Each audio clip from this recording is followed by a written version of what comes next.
Hope everybody's doing well. As y'all can tell, I'm coming at you from the Hayti Heritage Center, as I do sometimes if I'm doing these shows. And today is actually a quiet day here, even though I was across the street earlier and ran into a gentleman from Alabama and all along those lines. I think we're going to be doing one of those candlelight concerts, not this Thursday, but next Thursday. And of course, there will be the kids coming back to the summer camp on this weekend and a number of other things. But I did run across a gentleman, since right across from the Hayti is a Walgreens, and I noticed his Alabama shirt. I'm sure you might have noticed my Marquette shirt and all along those lines, but I knew that there were Alabama fans that were disappointed. So I was asking him about his reflections on that game, and he was saying that he wished that they had actually gone on defense first instead of going on offense first. I guess he was feeling that they might have had a better chance if that is what they had did in that particular case. But that is not what they chose to do, and instead it'll be Washington against definitely Michigan in that final game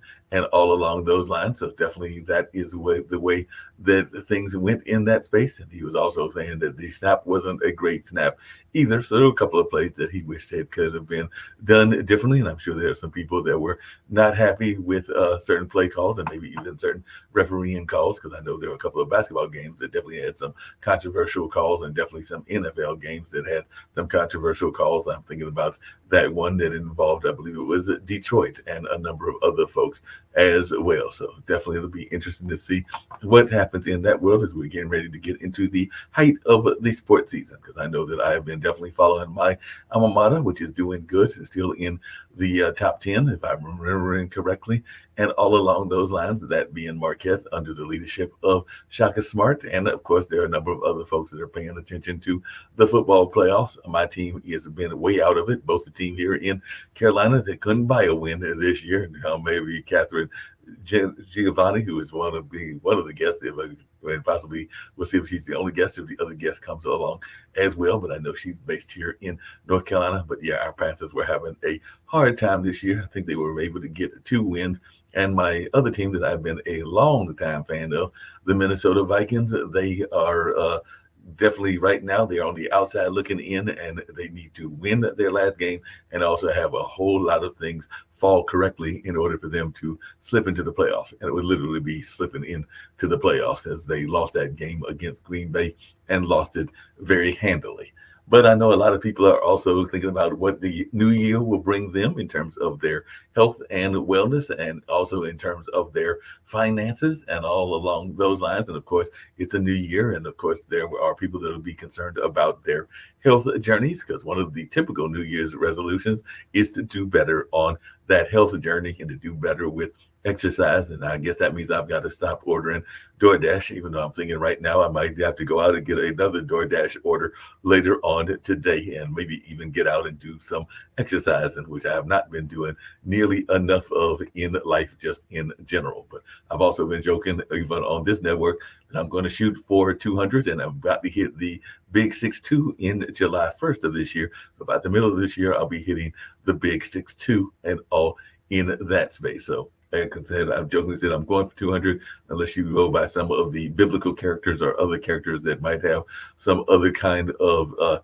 history, or maybe even perceived history, if they are from the fables and everything. Nobody has made it, and I doubt very seriously that I will make it either. But isn't part of the ultimate goal in order to achieve these things is belief and having a positive attitude? At least that's how I've always been taught, and all along those journeys. And sometimes you also have to learn that notion of forgiveness, which can be a very difficult thing, and all along those lines. And we're going to bring Kathy in, and she's going to share a little bit about what she's got going on in that space and a number of other things as well. So I'm definitely looking forward to this conversation, because one of my dear friends that I've been knowing for years is a breast cancer survivor. And I know that Catherine is a breast cancer survivor as well. So yeah, one of my friends in the music community has definitely been fighting that battle. I think she's been in remission for a number of years. That being my friend Sharon Allen, and I know others that have been fighting that for quite a while. But I'll bring Catherine in and learn more about what she's got going on, and just that whole notion of forgiveness, and also a little bit about her book, and also a little bit about what she went through. And as you say in your bios, and I know you've been on a number of great media outlets, including Nightline and Good Morning America, and of course being featured in the Time magazines and Forbes. But I did see that you are a proud breast cancer survivor, and like I said, I do know a few folks that have dealt with that, and it is definitely something that is something that I know you women are concerned about. But as I understand it, it isn't just strictly a women's ailment. There are men, then maybe not as many, but there are men that have breast cancer as well. So I wonder if you would just start off there, if you can share a little bit about that part of your journey, and then I definitely want to hear your thoughts around forgiveness, and I also want to learn more about your business as a concierge as well. Well, thank you for having me on, Mark. I appreciate it. Yeah, no doubt about it. So, was it at what point did you find out that you were involved in this, and is it part of what you do in terms of even discovering your own power? Because I do know some people then they are facing adversity, whatever that adversity is. That is oftentimes when they find their true calling and their true gift and everything. Or did you always knew that you were going to be a person that knew your power at a young age? I had glimpses of it. I grew up I had a dysfunctional childhood and, that kind of stuff. And so it kind of teaches you to be strong, so to Right. speak. And then it taught me to be angry Hmm. because, in the eighth grade, my parents got divorced and I was being bullied in school and I tried to commit suicide. So when I had a friend who pulled me out, as hopefully everybody does, but it turned me into this little angry ball of garbage. And I kind of stayed angry for a very, very long time. 3 years before my mother died, she got sober and we became really good friends. And then she died. And once she died, my brain snapped, and I thought, I can't continue my life angry. I'm sick all the time. My finances are horrible. I'm always whining and complaining. I'm getting every flu bug. So I decided to change my life and I started to forgive people. And it worked. I didn't really dive too heavily into it. It worked pretty well. I'm one of the founders of the independent concierge industry. So my intuition kind of guided me through, and I blazed trail, and then I got cancer. Wow. And one day, I am violently allergic to exercise. Hmm. When you see the word exercise in the dictionary, my name is usually not there. Okay. So it was very surprising when all of a sudden I had this gut feeling. We all get these gut feelings. I had this gut feeling that I needed to take up running, me, but I couldn't get it out of my head. So a friend of mine said, try the Couch to 5K running program. This was in 2011. Wow. So I did, started to run, didn't mind it, went from a size 14 down to an 8, and it was close to my birthday in May, and I knew something was wrong. The weight was coming off too fast. And sure enough, the day before my birthday, in 1990, I found a lump. Oh, wow. Went to the doctor, and it was very large, stage 3 triple positive breast cancer. And the surgeon said if I hadn't taken up running, I would be dead because it was in a very strange spot. So we can't, my advice is twofold when it comes to these kinds of things. First of all, don't that little bird on your shoulder ever, Mhm. because it has saved my life 3 times. Not that I'm counting particularly. And the other thing is we can't control what life throws at us. I can't control the fact that I got cancer, but I can Right. control how I get through it. And I was sick for 4 years with chemo and surgery and the whole thing. So they send you to chemo class. Right. True story. Yep. Chemo class. I'm in this tiny little room, very similar to the one you're in now. Mhm. And this nurse Ratchet sits at the front of the room, and all she tells you is negative stuff. You're going to get all of these horrible side effects, and you're going to have all these horrible things happen to you. And my brain just snapped. And I went up to the front of the class. I looked her right in the eye and I said, no, I'm not going to get all of that. She said, oh, honey, it was in Raleigh, North Mhm. Carolina. Oh, honey, you're going to get most of them. I said, no, I'm not. Fast forward a year, I was sick as a dog, lost my hair, the whole thing. But I didn't get all the side effects. I didn't get all the stuff that other people got. She came up to me and she said, "What are you eating?" I said, "Pardon?" She said, "What are you doing to stay as healthy as you are with all the horrible chemo you're getting?" I looked at her and I said, "You remember a year ago when I told you I wasn't going to get that sick?" Right. It's your perspective. It's how you get through it. So forgiveness plays a huge role in how I got through it as well. Oh, and a couple of things that you were saying that struck me and everything. I know that we have a panelist on the network who is getting ready to do the prostate test, and I know a lot of people get concerned about the prostate test and they get apprehensions, just like I know a lot of people get apprehensions about the breast cancer exams and all Mhm. along those lines. So, what do you say to those folks that are apprehensive about going for testing? Because I do know that once you reach certain ages, they are asking you to get various tests. For men, it is prostate and colon and a number of other things as well. And I know for women, they do ask for the mammogram and a number of other things. But, as a society, we oftentimes are not the biggest fans because of that description you just gave of our doctors and our medical establishment, because we are often afraid that we're going to run into the Miss Ratchets or those folks that are a little bit on the don't have the best manners in terms of the way that they handle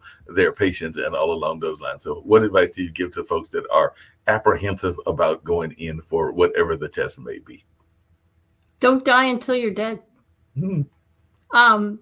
I know people who have survived stage 4 cancer. Right. I know people who survived all sorts of things. Mhm. The one thing I can tell you is cancer, it's an interesting thing and it's a horrible way to live. Right. But when you survive it, it changes you. And I've often been known to say it's probably one of the best things that could have happened to me because it completely put me on a different path. It knocks you on your feet, it knocks you down. And when you stand up, you are on a different path. Because when you have dinner with the Grim Reaper and you don't go home with the guy, Mhm. it changes you. I'm 62, and the fact that I'm 62 and talking to you is wonderful. Right. One of the books I wrote, I've written a bunch of books, I think 12, but one of the books I wrote is called Rainbows and Banana Peels, and I wrote it on my cell phone when I was in chemo because I was bored. But the book, it changes you. Cancer is a journey. And the one thing I can tell to people is don't listen to very well-meaning people. Right. I had somebody come up to me in the grocery store and said, "Oh, how much time do you have left?" 50 years, I hope, lady. I mean, don't go up to people and say that. But when you hear the C word, your brain kind of stops. So it's very helpful to have a buddy when you go through this. I had my husband of 30 years, to have somebody who can get through it with you and stay positive. Being positive is easy for me to say, but it's not a day-to-day thing. When you're going through chemotherapy, when you're going through cancer, it's a minute-by-minute choice that you have to make. And don't, when your brain goes to the dark side, try and pull yourself back. That's how I got through it. I had to keep my brain positive, and I knew deep in my heart it wasn't going to kill me, and it didn't. Now, along those same lines, I think that even if you get what some people would consider a death sentence, that if you have a positive attitude or a positive outlook, that Yep. you can oftentimes live past what people are expecting you to. Because I do know that both me and my dad had a dear friend that was involved in the art community here in Durham, and they were diagnosed with a terminal illness, and they have definitely passed on. But Yep. they lived their life past that deadline that the terminal illness was supposed to give them. Because I think they were told that they had like maybe a month or two to live and everything. And I want to say that they lived at least a few years past that terminal diagnosis. And I want to say that part of the reason that Michelle was able to get past that is that she had a very positive outlook, and she also had Yep. somebody in her family, because I think that she had been remarried, so she had a husband that was very supportive as well. So just wondering, how important is it for you to have that support system? Because one of our founders here on the network, they recently lost, on that being Kim Calhoun, their husband, I think about a year or two ago, and all along those lines. But that was the love of her life, and definitely somebody that she knew at a very young age. I want to say as far back as their high school days, if not their college days. But definitely you can see that even when she talks about that ex, she still has that very positive viewpoint of their relationship and everything. So how important is that support network to have, particularly among your significant other and maybe even kids and others? To have my husband and two sons support me is really what got me through. But to play devil's advocate, I had a bunch of jackrabbits in my life. I had really, really, really close friends who took off when I said I had breast cancer, and I've never heard from them again. Well, They're just gone. I had family, I had friends, I had a bunch of people scattered like jackrabbits. But I had my husband and my sons. My husband has come to every surgery, every doctor's appointment, and he still comes with me all the time. He came to absolutely everything for what am I, 12 years cancer free, something like that. So yeah, it's very important to have somebody that you can rely on, but don't get too upset when the jackrabbits leave, because not everybody can take a diagnosis like this, and they're leaving because I wondered if they thought I was contagious. I really did.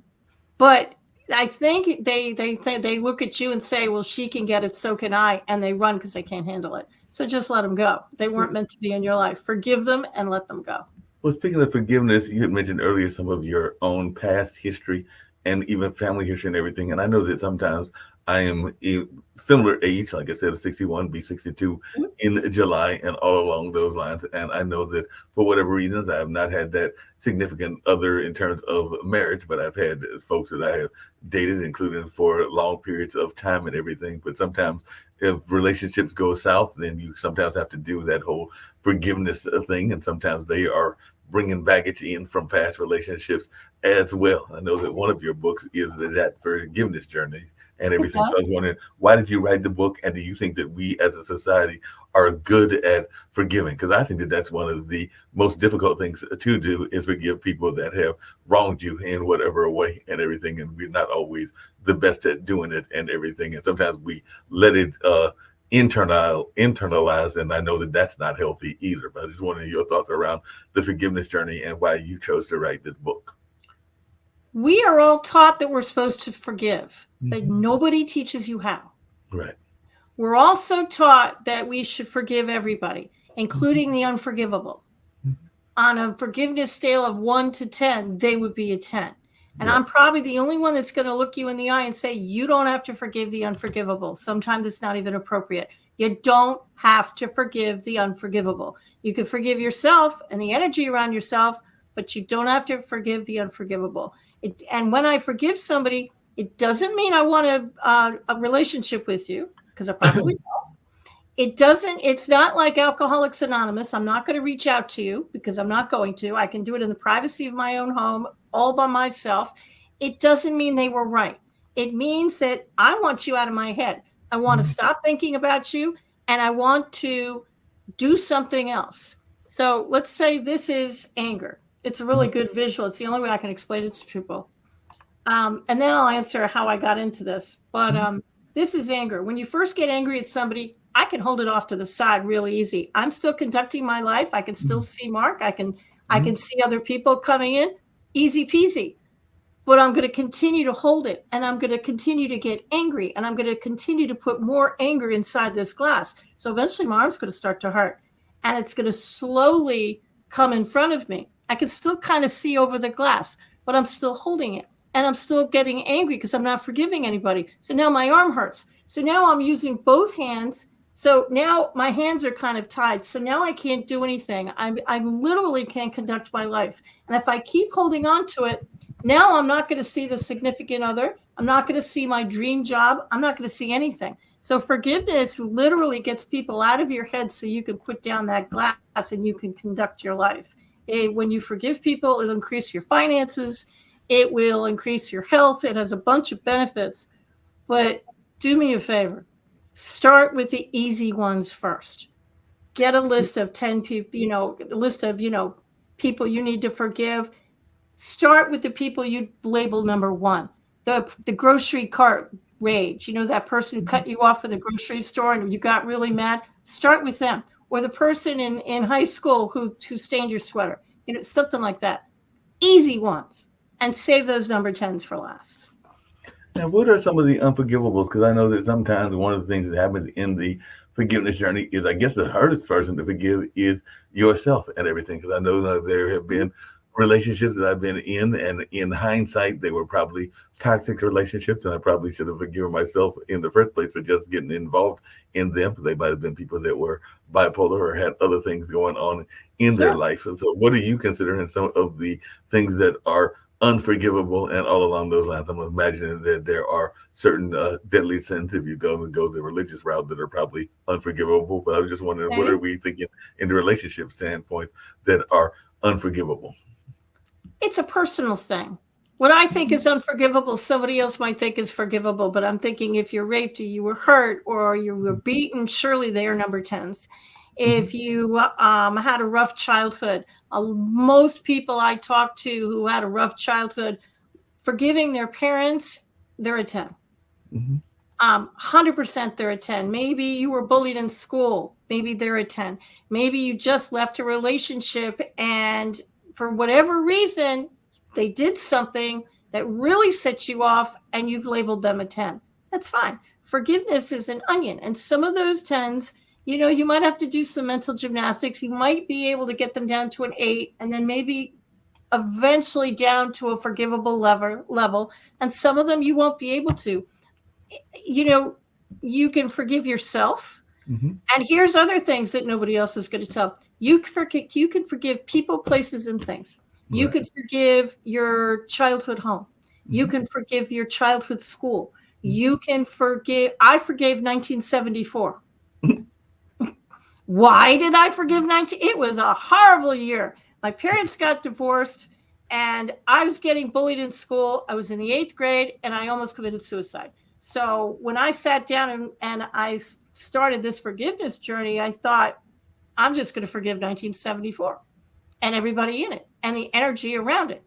I have a friend who forgave a little red wagon. She got her list together and she randomly wrote down a little red wagon, had no memory of the wagon, had no idea why she wrote it down, but she forgave that little red wagon because she thought, well, probably something from my childhood, and I guess I'm mad at the thing. So she forgave it.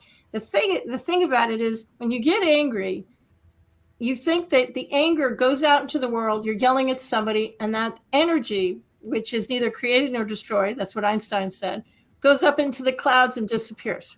Well, as you was just saying that, I'm Just thinking to myself that I might have to forgive the Little Red Wagon as well, because when I was in school, and I went to school here in North Carolina, meaning most of my, well, all of my schooling in terms of like pre-college education and everything was here in North Carolina. I mean, my parents did take me out and did homeschooling for about a year or two, but most of it was either in places like Greensboro. I think there was a little bit of schooling there. There was definitely schooling in Warrenton, where I grew up at, and everything along those lines. But I do remember having a professor that was literally their favorite expression. So if you did not, little red wagon. if you were the kid, did not bring in your paper, and you tried to give them an excuse, like, the dog ate it or something like that, their go-to expression was, "That's your little red wagon." So that was their go-to expression. So for that You reason, I probably had need to to forgive. forgive the little red wagon. Right. I might have to forgive the little red wagon, because that was their go-to expression. So much so that some 40 or 50 years later, I literally remember that expression and them using it ad nauseum and all in that space, because that was their way of saying that you had to take responsibility for what you did and not try to come up with an excuse. And that's where they used that little red wagon expression and all in that space. I hadn't even really thought about it that much until you just brought up that your friend forgave a little red wagon. So I'm gonna Now have I to know go. 2 people that have forgiven a little red wagon. There you Right. go. Yeah. That's right. But sometimes you got to forgive expressions as well. I might even have to forgive, and you'll get a kick out of this. But I remember when I was in college and I went to Marquette, I was notorious, and I think somebody else had a recent bet recently. It might even have been a famous celebrity and everything. But I was notorious for using Southern um, expressions and everything. And I remember a group of folks. Bless your heart.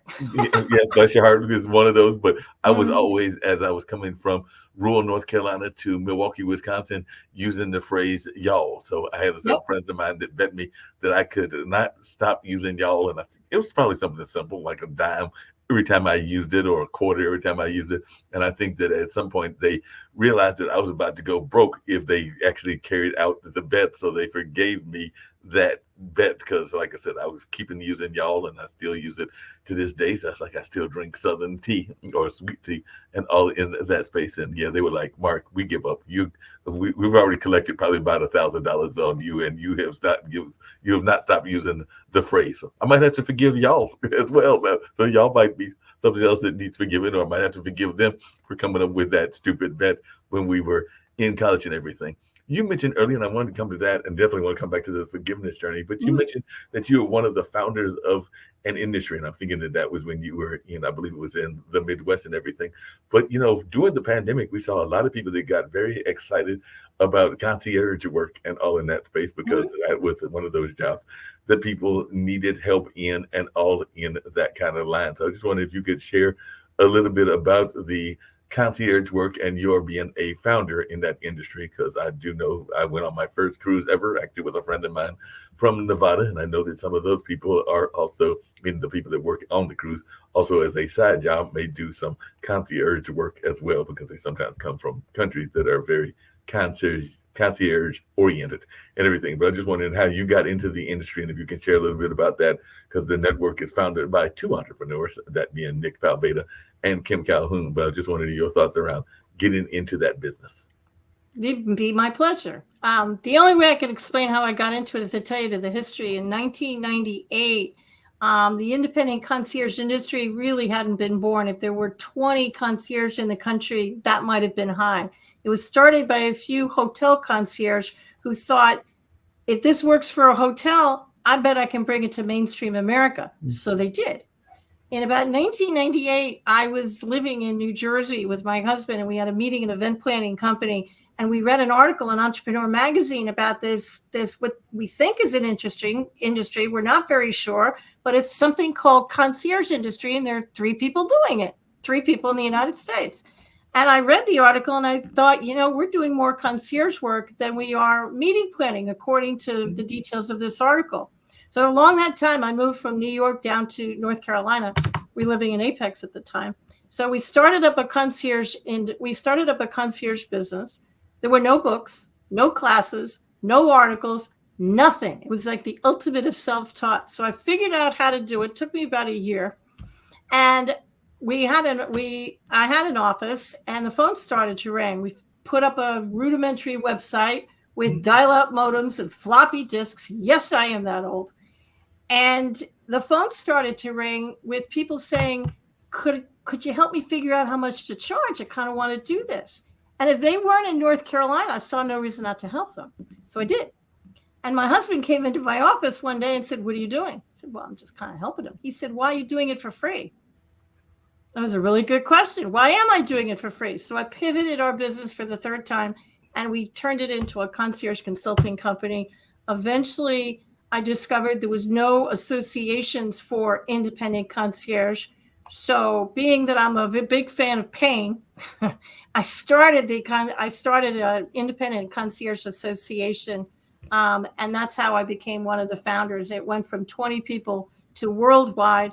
I taught people how to offer 5-star customer service, staff all over the world. I retired from the industry last year, but that's kind of how it started. And I wrote several books about it. Now, speaking of that, and speaking of some of the various books that you wrote and all along those lines, you just brought up something that has come up on this show several times, and I'd love to hear your thoughts around this, which is that oftentimes if you are doing any kind of work as a consultant, there are a number of folks that like you to do the work and to give them the service for free. As a matter of fact, I just had a call not that long ago from a friend of mine. He calls it the brain drain, and he used to be an administrator at the Carolina Theater here in Durham, and he was actually one of the people that handled the rentals and all along those lines before he actually had a health emergency of his own. He actually has suffered, I think, multiple strokes and is a multiple stroke survivor and is doing quite well, Ray Pascal and all along those lines. But I was just wondering your thoughts around this notion of, even during the pandemic, we saw a lot of people that would be asked for their expertise and not always given the pay for their expertise. And I'm sure you even see that as a speaker and a trainer where folks are wanting the advice and don't necessarily want to give the rewards. And I mean, they definitely would get their plumbers paid, but they don't always want to pay their event planners or their concierge or a number of others. So what is your advice to those that are running into this idea of, you're doing it even at the age of 50 or 60 for the experience or this or that? There's always various reasons that they give you that they cannot afford to pay you and everything. So what advice do you give to folks that are in the entrepreneurship lane that are facing those folks that are nickel and diming them for whatever reasons? Well, I'm not going to pay you, but you're going to be exposed to a lot of people. You're going to get exposure. People die from exposure. I have done a lot of gigs speaking wise for exposure, and it's never gotten me anything. So I am a big fan of getting paid for work. If I do something for free, especially in the concierge industry, free isn't going to put food on the table for me. Free isn't going to pay my mortgage. Free isn't going to get me anything. And I understand that you want me to do it for free, and you think I should do it for free because you could run errands yourself for free, but that's just going to cause me to die because I can't do it for free because I have bills to pay. So when people say, oh, Catherine, you'll get a lot of exposure, I appreciate that, but I need you to pay expenses and a stipend because that's not going to pay my bills. So I'm actually not a fan of doing things for free. When you're first starting out, you want the business, you want to do things, you want the exposure. I get that. So do it for a month or two. As long as you have money in the bank and you can feed yourself, okay, do it for a month or two. But there has to be a stopping point. At some point, you have to stop doing it for free because people won't take you seriously if you do it for free, because they won't. No, they definitely won't. And along those same lines, one of the things that I know became very popular, and I joked about it at the beginning, and I was only partially joking and everything, but even in the concierge business, there are a lot of people that were feeling that, why should I pay for a concierge when I can have somebody that is doing it on the independent or the gig level? Because I do know that there are some people that would consider Instacart or some of the other ones, even Grubhub and DoorDash, as a form of concierge work and everything. So what is your answer to folks that are like, why do I need a concierge when I can actually hire some of these gig type workers to do what basically a concierge does and everything, when you call it of that notion of running errands? And there are some people that are pointing to some of these new companies that have popped up over the last 5 to 10 years. Do you want to go to a fast food restaurant, or do you want to go to a nice restaurant where you'll be sit down and people will serve you and give you personalized service? Yep. There are a bunch of people out there that love fast food restaurants. It's a really good fit for them. It meets their needs. But there's a bunch of other people that we want you to know our name. We want the personalized service, and we want something that we can't find in a fast food restaurant. That's when you hire a concierge who will do, I used to say Yellow Pages. I have to update it. A concierge will do anything on Google as long as it's legal, moral, and ethical. They'll do it. And it's a question of, do you want a 1-star restaurant or do you want a 5? That's really the difference. It's what kind of service do you want? And a concierge, they're going to vet their people. Mm-hmm. No disrespect to the fast food concierge out there, but a real concierge is going to vet their people. So you're not just getting anything. They're gonna look these people up and make sure that they're as honest as the day is long. Because trust is the hallmark of that industry. And trust is very much a hallmark of the industry. Speaking of trust, and this comes down to one of those forgiveness things and everything. I know that one of the things that folks get frustrated about in business is folks that have their dreams and their ambitions, and then they kind of want you to carry their dreams and ambitions and not necessarily think whether that is your vision or not. Because I do know some people that have visions, and they are definitely entrepreneurial visions, and then they will try to bring you into the picture and not realize whether you are having a shared goal or all along those lines, and then they get frustrated if you don't necessarily want to help them out and everything in that space. So how important is it for you to make sure that you are aligned with the vision of the entrepreneurs that you work with, whether that is as a consultant or just in general? Because I know that I've been on some places where eventually I trained them in some of the skill sets, like around even the one we're using StreamYard and stuff, because I realized that they would, if they had their way, I'd be doing nothing but their work and not necessarily going in accomplishing my own goals and my own ambitions and everything. So how important is it to align with people that are of like-minded backgrounds? Well, over the last 25 years, I have trained my competition, not by choice, didn't know I was doing it at the time. So I learned very quickly to trust the little bird on my shoulder. And I mean that with every fiber of my being. You know, you can be talking to somebody who looks good. They're in a 3-piece suit. Their resume looks good. And something just feels off. Right. Trust it. Because that's a little bird on your shoulder chirping at you saying, excuse me, you know, that kind of thing. So you have to trust your gut. And you have to have the mindset of, if it's not a good fit, walk away. Now, a concierge will never say no to you. We train that, but they'll say something, well, I can't provide that service for you. It would be my pleasure to find somebody who will. Give me 24 hours, give me a day, give me a week, and I'll circle back and I'll give you a list of people who can help you. So what's the craziest thing? I've done that many times in my life. I got that. What's the craziest thing that you've had somebody request? Because I used to be, and riders are very much a part of the contracts if you're involved in the entertainment world, and I've been involved in that for a number of years. Definitely have worked with the Bull Durham Blues Festival, which is on hiatus and maybe even permanent hiatus, and all along those lines I've definitely worked with Centerfest and a number of other festivals, including the Eno and others here in this area, and even a few outside of the North Carolina area, and all in that space. Not a lot, but a few that I've at least had some dealings with, and all in that space. But I do know that sometimes people can ask for some unusual requests. I want to say that there was one of the times that I can remember was there was a popular R&B group that wanted to know where the closest dance club is, and I'm not talking about regular dancing, I'm talking about like adult dancing and all along those lines. And one of my friends actually chose to take them there, even though if I had my way, they would not have made it to that particular location, because I thought that could create some jeopardy to their career and just into life in general and everything. But unfortunately, I had a friend that was less scrupulous than that in my mind and everything. And then I also had somebody that, I think that was with the Blues Festival, wanted a particular cigar brand that I don't think we have that much of here in the area, and it was difficult to find it, but we did find somebody that found that brand and everything. So I was just wondering, what are some of the more unusual requests that you have seen as a concierge?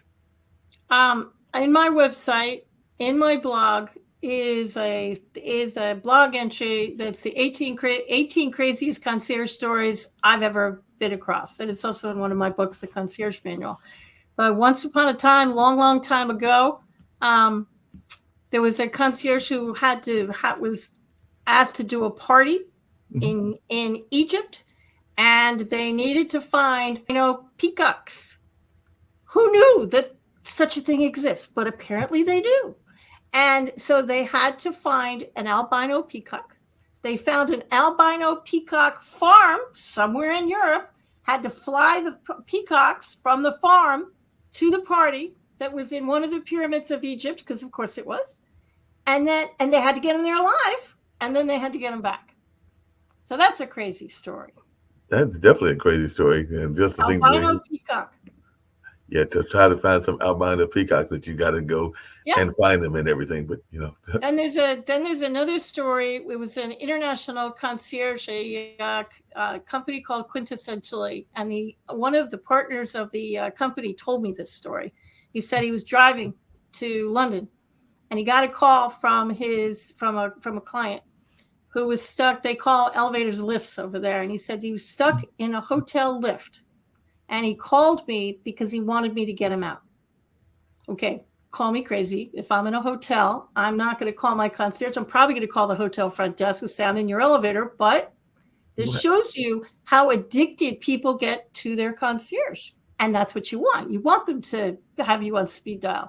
So he called the front desk and said, you got somebody stuck in your elevator. They said, you're out of your mind. You're crazy. Said he didn't believe me. He said, why would I call you and tell you there was somebody stuck in your elevator if there wasn't somebody stuck in your elevator? And everything worked out fine. But concierge are asked to do very, very crazy things. I had a friend in Philadelphia who got hired to take a gentleman's 90-something-year-old mom's dresses to the dry cleaner every week. Sounds benign. Yeah, it sounds fine, right? Well, the only way you can tell because when she took off her dress, she'd put it back up in the closet with all the other ones. So the only way she could figure out whether the dress was clean or dirty was to, wait for it, sniff it. And I looked at her and I said, please tell me you don't provide dress sniffing services. And she said, well, you got to do what you got to do. You got to do what you got to do. The craziest story that ever happened to me personally is not a concierge story, but I got a call and I was busy one day, and I usually answer Catherine Giovanni, all professional, but I was busy that day. I was writing. So I just answered the phone and I said, GOL Group, can I help you? This was about 20 years ago. She said, I'd like to interview you for a book that I'm writing. I said, okay, what's the book about? She said, well, I'm writing a book on how to start a concierge business, and my goal is to blow Catherine Giovanni's book out of the water. Wait a minute. So she called you in order to write a book that was going to actually usurp your book or do better than your book and everything? Did you know who she didn't know she was talking to me? To this day, I don't know how she got my number and how she didn't realize she was talking to me because I didn't identify myself because I was busy. So I'm from New York. And, for a split second, you think to yourself, I could have some fun with this and I could play this out a little bit. But because I'm a concierge and I am who I am, I immediately said, it'd be my pleasure to grant you an interview. But sadly, you're speaking to Catherine Giovanni. Click. She hung up that phone so fast. We didn't have cell phones back then. We actually had real phones. You could actually hear it slamming into the cradle. And I looked for that book for about a year, and surprisingly, it never came out. It never came out. I'm not exactly shocked by that. That was the craziest thing that ever happened to me in my business career. It sounds like a crazy thing. You actually talking about the cell phone, and I was actually thinking about its invention and, of course, the invention of laptops and all along those lines and how prevalent they are. But yes, I do remember that. And speaking of forgiveness, sometimes you have to forgive people because they have differing beliefs and all along those lines and everything. And I remember, and sadly, she passed away of her own cancer battles and everything. And she was a very successful musician and everything, but a ex-girlfriend that was a college girlfriend, I literally remember rushing to the phone because, back in those old ice ages of the 80s, as you said, most of us didn't have cell phones and all along those lines, but we had a summer relationship and it was a very nice relationship and a fun relationship, but she was a member of the JWs, the Jehovah's Witness, and I think she wrote me a nice little letter that basically said that the relationship would have to end unless I was willing to join the Kingdom Hall and join that particular denomination and that particular religion. And I was not feeling it at that time. Don't think I'd be feeling it at this time either and everything. So I just remember rushing downstairs to the common phone to basically call this young lady and basically be like, okay, that was fun, but no, that's not happening. So I'm not joining that particular church. So this relationship is ending and all in that space. So that was lots of love moving on, right?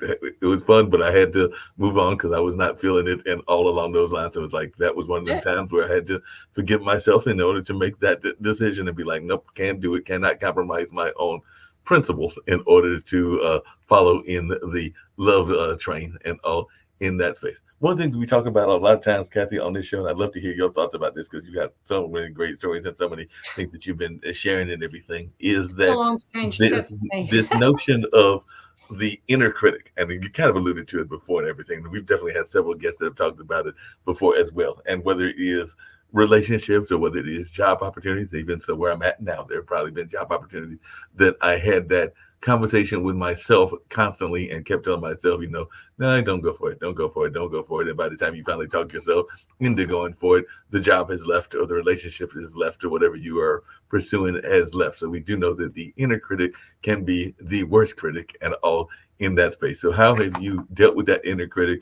And have you had those moments where you're sitting there going like, I know that I am having this internal dialogue with myself, but it might be getting me to lose some business, even in the entrepreneurship journey or in the concierge journey as well. So I just wanted your thoughts around how you have dealt with that inner critic. you can talk yourself in or out of anything, right? Mm-hmm. And you can drive yourself crazy. Should I go in this direction? Should I not go in this direction? Everybody's telling me I should take my business in this direction, and I should market, and I need business cards, and I need to be on social media, and I'm going to be on Facebook and LinkedIn and Instagram and X or Twitter or whatever they call it today. I'm going to do slow down. First of all, one of the things I always ask myself, whether it's something that's blowing up in my life or a direction I need to go in, is I actually legitimately ask myself, what is the most loving solution? And then I get very quiet, and it's that still silent voice in the back of your mind. It's the most loving voice. It's the little bird in your shoulder. It's your intuition. It's your gut. And that's what I listen to. And that's how I kind of got where I am today. That little bird in my shoulder at one point told me to write a book. Never written a book in my life. So I wrote a book. It told me, you should start a concierge business. I should start a what? Didn't even know what it was at those point. So it's a question of listening to your intuition. And just because somebody else says, I got a business for you, I've made a bunch of money, and I only work between 10 and 2, and you can be a millionaire by Tuesday at 5. Okay. Maybe it worked for them. It might not work for you. Just because it works for somebody else, your friend, your father, your parents, whoever, doesn't necessarily mean that's your yellow brick road.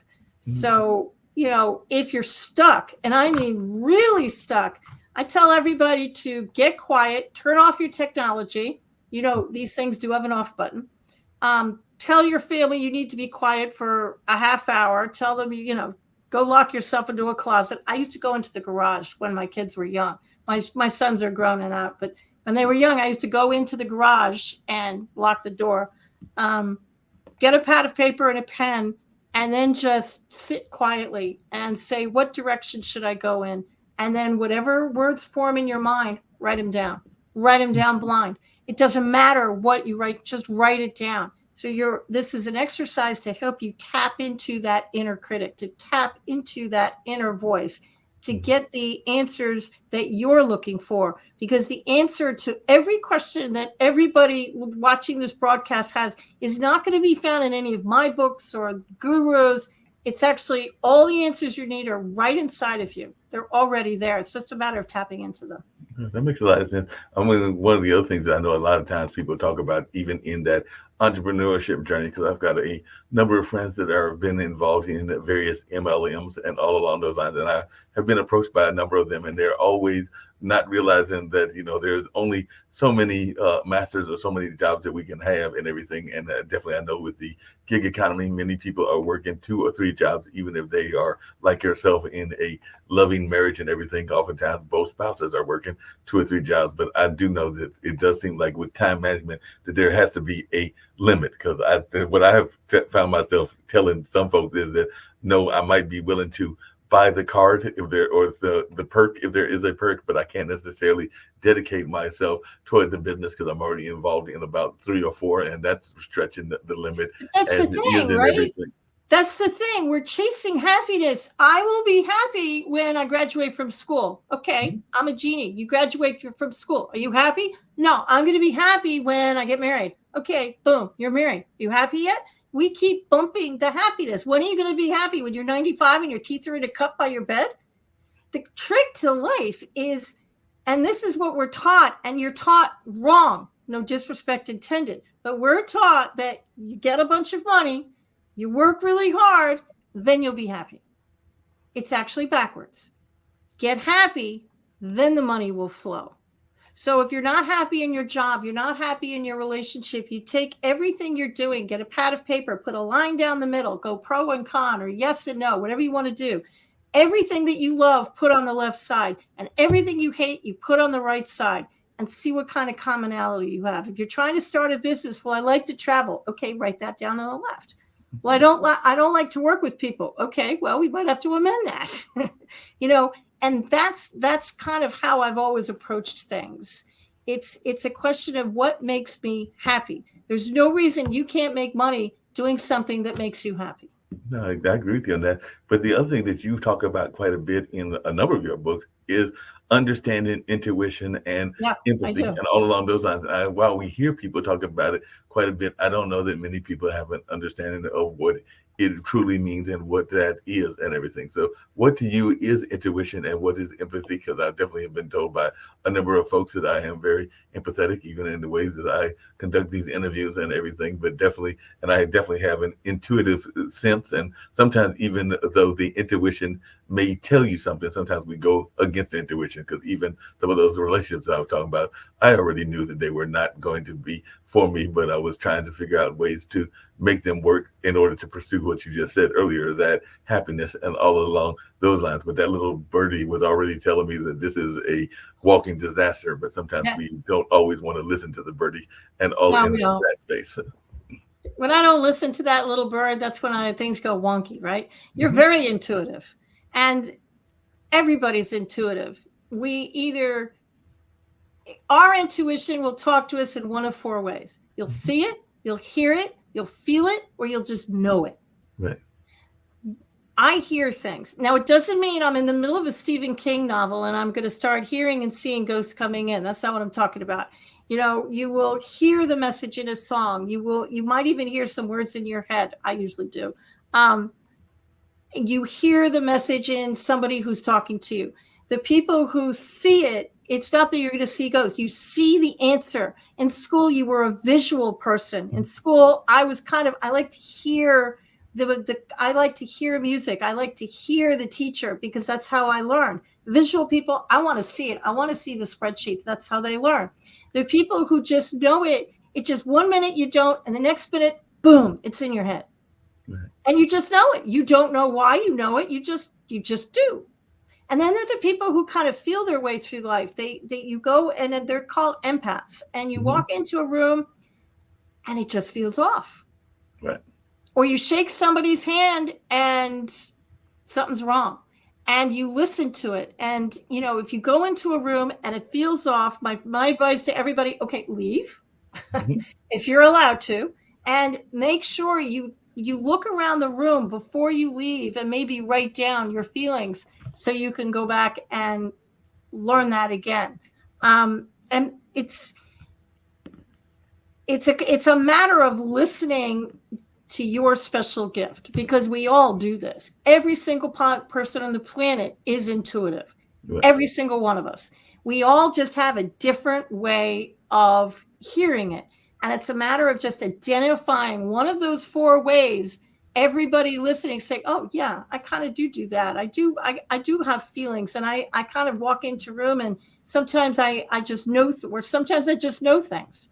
I mean, I just know it. I just know the answer. It comes right out of my mouth. I just know it. Or sometimes you'll just think, I heard it. I hear voices in my head. It doesn't mean I need a straitjacket, and it doesn't mean I need medicine. It doesn't mean that I'm schizophrenic. Sometimes I legitimately will hear answers, or sometimes you'll see it. You'll see it in your mind's eye. Can Mhm. you see your childhood bedroom in your mind right now? I sat there and dug long enough because I do remember there was a big teddy bear that I Yeah. had. I want to say it was Can you see the color of the teddy bear? Can you see the room?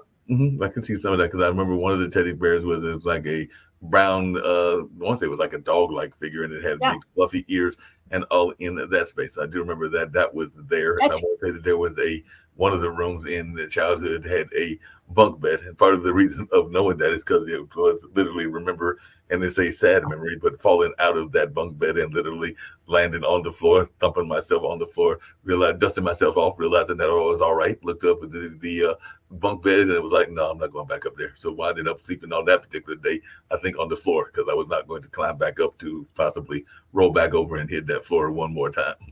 that's clairvoyance. Mhm. That means you're clairvoyant. That means you see the answer. You could see the answer in your mind's eye. You see it. You see it on the page. You see things that you read. But sometimes you can just see the images and you can see the answer in your head. That's clairvoyance. And When definitely you I had that hear even. things, that's clairaudient. It means you hear the answer. I might hear it in music. I might actually hear angels and stuff giving me guidance.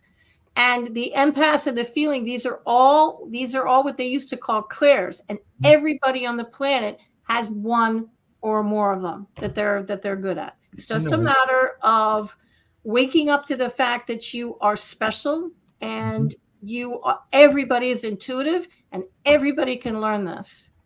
No, I agree. Yes, I wrote a book about it. So yeah, there you go. No, definitely. I know that's definitely more people can tap into because I remember when I want to say it was my senior year of high school. You're talking about childhood memories and everything, going to a journalism camp and everything, and even to this day. And we were from 5 different states. I think that the furthest south might have been Georgia, so it's Georgia, South Carolina, North Carolina. Mhm. I think that, yeah, Virginia, Maryland, D.C. area. So, and before, as soon as I stepped in that room, and ironically, that was the same year that my grandfather passed away and everything, and all along those lines. But as soon as I stepped in that room, I already had seen every last one of those faces and everything because I had one of those visions that you're talking about. Because it's like I had never met these people ever in my life, and there was a select few that I still hear from every blue moon and everything. But definitely, I just remember as soon as I stepped in that room, I had already known their face and knew who they were before I ever knew them personally, because I'd had a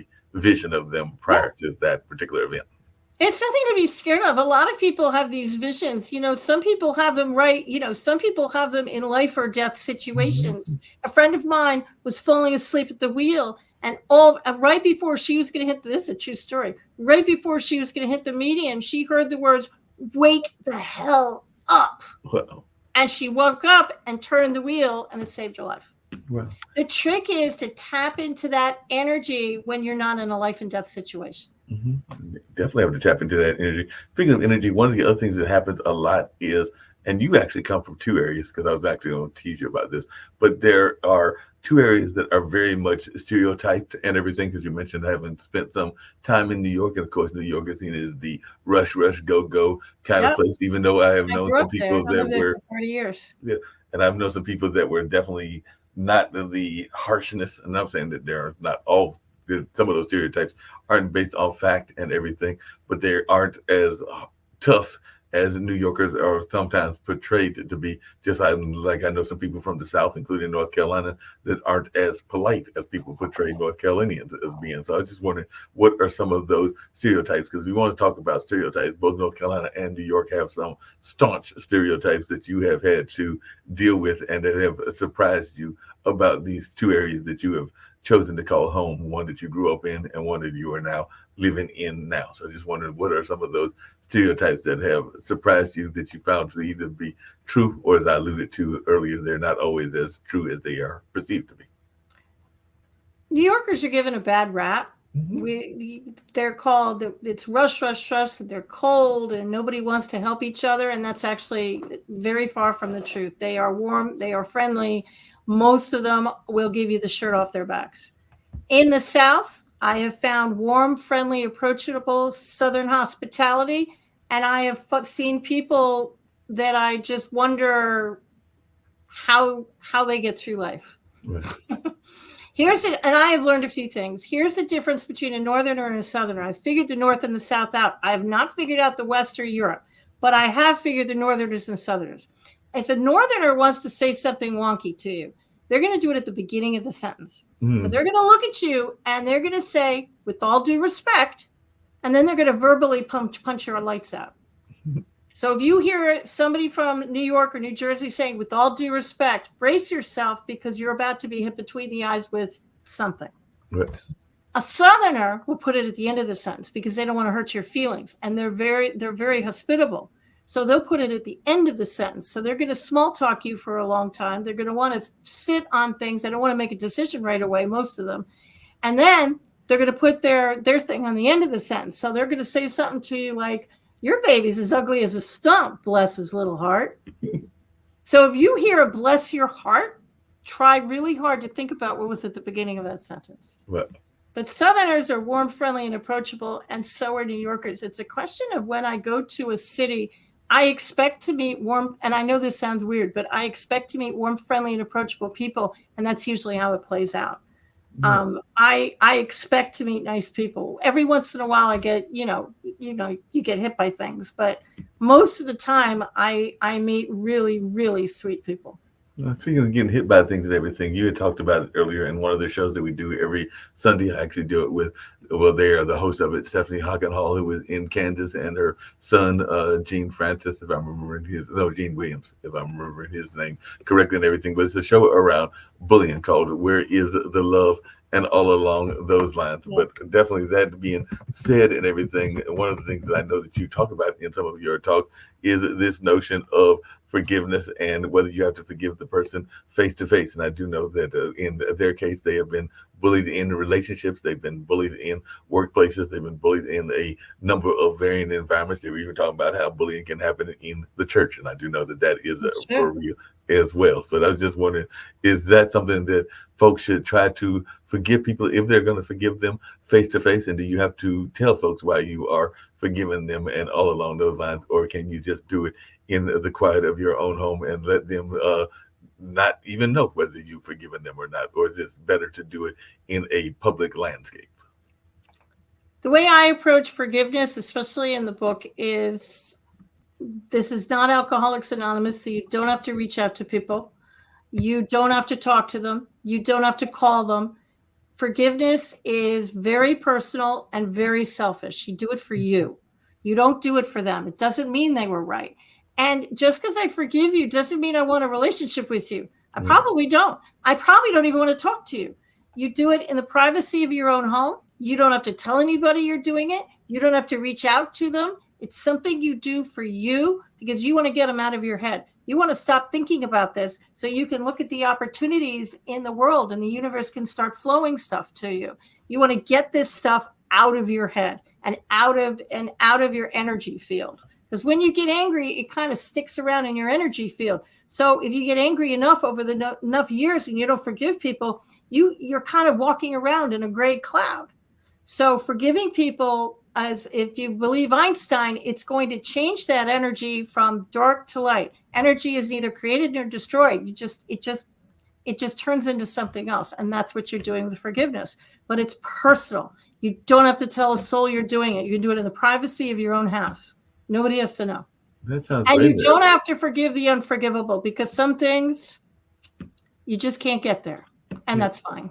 Yeah, definitely. There's some things that you can't forgive, and then That's whatever fine. it is, you're unforgivable on your unforgivable list, and all along those lines. I've talked to a couple people, both on the network and even outside the network, in like just face-to-face conversations as well, that have talked about how they feel that despite the divisiveness that is going on in the country and what's going on in our political landscape and in our world landscape, that they actually feel, and these are even a number of people that consider themselves to be empaths or to be involved in what some people call light work, that we are actually heading toward a better time of the year and that there's about to be a shift and there's going to be a positive shift. And I was just wondering if that's something that you believe as well, and if so, do you think that 2024 will see that, and if so, when, how will it happen? Because I've heard a number of people that have said that all of this turbulence that we've had for the last several years, including the pandemic and including those various wars and a number of other things, is the prelude before a positive shift that is, they feel, is in the future of the, not just the United States, but the world in general. But I just wonder your take on that and whether you think that we are heading toward a positive shift. I agree. You know, the thing about life is you can't forgive something and clear it if you don't know it's there. Mm-hmm. So it's almost like the earth is bringing up all the horrible things. They've been there all along. We just didn't see it. But now we're seeing it. It's all coming up. And now that we can see it, you can fix it. Mm-hmm. And it looks like our world is getting worse. But what's really happening is it's actually a rebirth. And we're seeing all the horrible, yucky stuff come up.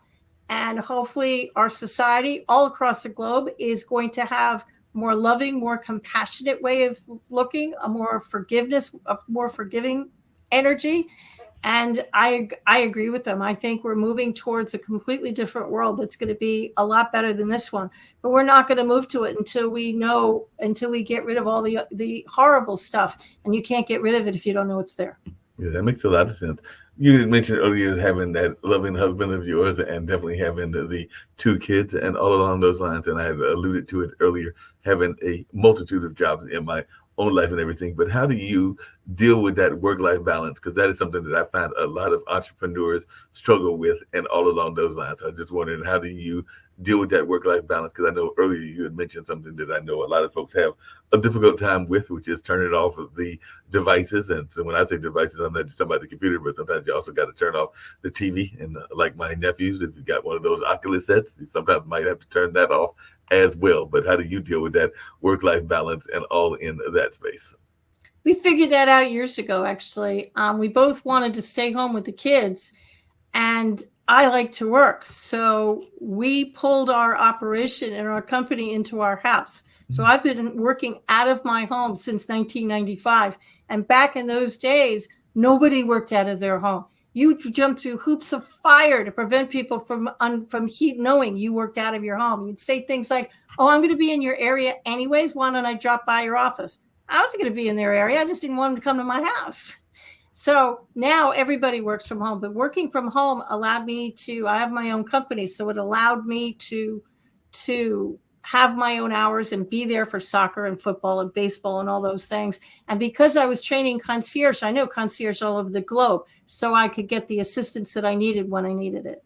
Yeah, that makes a lot of sense. You're talking about that, and I was also going to bring up something you brought up earlier as well, which is this notion of running, and how if there was an exercise or a picture of the anti-runner, it probably would have been you and everything. And ironically, my brother was one of those as well. I don't know that he was all that active in exercise and all in that space, but he did try to do some of those mud races or whatever they call them, but Yeah. there's those endurance races. And My brother-in-law did that. Yeah. I think that after he failed two or three times, that was society or the Mother Nature telling him that he didn't need to try anymore. So he gave up on those, because I think the first one he did, he literally once he broke his leg or broke a femur or something like that, almost as soon as the race started. They're really hard, those races. I won't do one of those. My brother-in-law used to do stuff like that, and they're hard.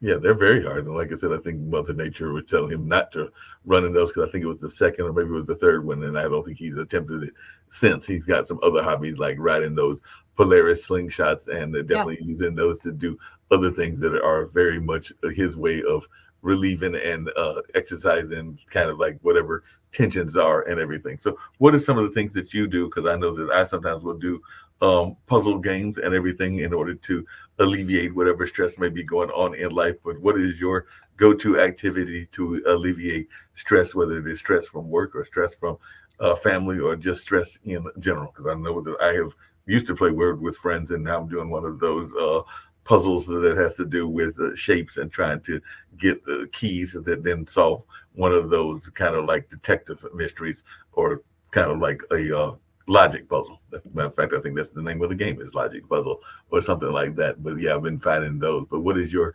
go-to way of relieving stress? Music and walking. I'm a big fan of music. In fact, the only way I can write is if I'm listening to very loud music. It used to drive my parents crazy, but it's the only way I can actually focus. And I'm a big fan of walking. So if I'm really stressed out, I usually peace out and I'll go take a walk just to clear my head. And I do have on my phone, we all have games and puzzles and stuff that we use, we all do that. But I'm a big fan of walking, and I'm a big fan of music. It's just the music, it kind of clears my head. Yeah, that makes a lot of sense. Definitely gotta have the head cleared and get those things going in that space as well. And I used to do that. There's a pond not that far from Duke that I used to walk a few times, and then I stopped getting into that habit. So I need to get back into it again, and all along those lines, because I got out of the positive habits and everything. So Big dish of ice cream also is I'm a big fan of. Yes, don't email me that I know it's bad for me. Yeah, I know it's bad for me, but if you have a really bad day, I haven't had a drink since 1990, so I don't do that. But a big bowl of ice cream, little chocolate sauce, I'm a fan. It sounds like you're a good fan of that and everything. I mentioned earlier, it's the beginning of the new year, and I've not always one to do New Year's resolutions, because I sometimes think that we set ourselves up for failure by setting them up as resolutions and everything. But I'm just wondering, what is some of the New Year's goals? Because I think New Year's goals is different than a resolution. Because I think that if you set a resolution, you're already creating this expectation that might be beyond reasonableness and all in that space. But whereas if you set it as a more manageable kind of like thing, like I want to do it by year's end or within the year, then it might be easier than saying that, I'm going to lose 5 pounds in the next week, or I'm going to lose 10 pounds. I'm going to find the love of my life within 2 weeks and everything. Those sometimes seem like they might be unrealistic expectations. Whereas if you set them as goals that you're hoping to accomplish within a longer time frame, it just seems more reasonable to me and everything. But I just wondered, is that a similar philosophy that you have, and if you have any set for 2024? I don't do New Year's resolutions and I don't do goals. I do feelings. I do New Year's feelings. So if you want to make $10,000 this year by June 5th, I will turn that goal into a feeling. Okay. When I earn $10,000 by June 15th, it's going to make me feel how.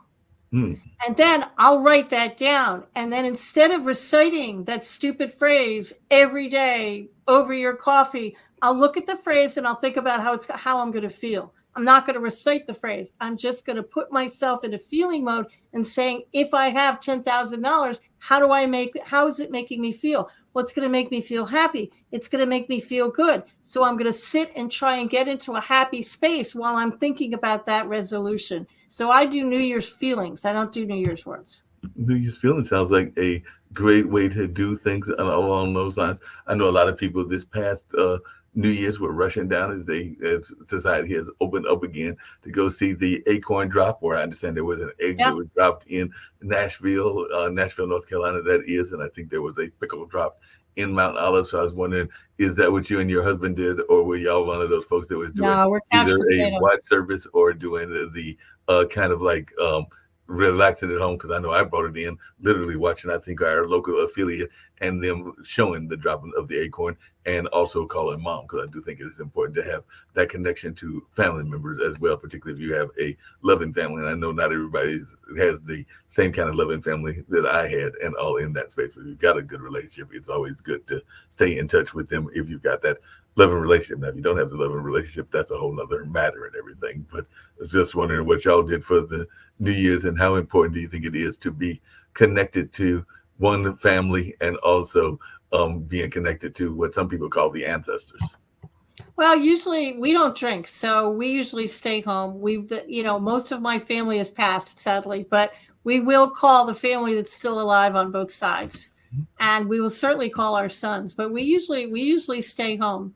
Sometimes the sons will come home and be with us. More often than not, I'm asleep by 12:04. I mean, I will try and manage to stay up until 12, and then I peace out. Like at 12:04, I'm like, okay, bye. It's like the New Year started. I'm going to sleep now. It's time, time to go to sleep and everything. Yeah. What advice did you give to your children that you think you wish more people would give to their kids as well? Because like I said, I don't have any kids of my own, but I do have my two nephews that are turning 40. Well, they were born 2008 and 2009, so they're about to turn 15 and 16 in August of this year and everything. So they're definitely both teenagers. And I just recently learned from my brother and everything, it's just the two of us, that I now know what their careers are. Because I think that the oldest one is thinking about being a architect, and I think the younger one is thinking about either being a lawyer or a biologist, which is good for them. Yep. It's two different careers, lawyer and biologist. That's on two opposite sides there. It's two opposite, and I'm not sure where the lawyer is coming from, because I don't know that he has any lawyers in the family. His grandfather or his great-grandfather, because it was my grandfather, but his great-grandfather was a biologist. The building at North Carolina Central University, the biology building, is actually named after my grandfather, his great-grandfather, and I know that my granddad, my dad, his granddad, is also very much into science and biology, even though he's known more in this area as an artist and all in that space. And he had that happen as a second or maybe even a third career, because he was also an activist and was also involved in radio and a number of other things before becoming an artist over the last, I'd say, but him and Linda have been together for 25 years. So at least probably almost a quarter of a century, if not longer, that he's been doing the artwork. But he's definitely been an active artist for probably the last 10 or 15 and all in that way. But I was just wondering, you know, it's just interesting hearing their advice from other people. So what advice did you give to your kids and everything? Well, one thing we did is we had a family dinner. We sat down as a family and ate dinner almost every night. And I would ask the boys, what is the best question you asked today? Because I didn't want to say, what was your favorite lunch? What did you do? Nothing. I mean, you're trying to elicit something. And inevitably something would come out, and I would tell them, what is the most loving answer you can come up with? You know, if they were having a fight with something, well, what's the most loving way you can get out of this mess? Tell me that. And the other thing I tried to do is just let them be their authentic self. You know, I tried not to mold them into the image that I wanted them to be. I tried to allow them to be whoever it was they were going to be.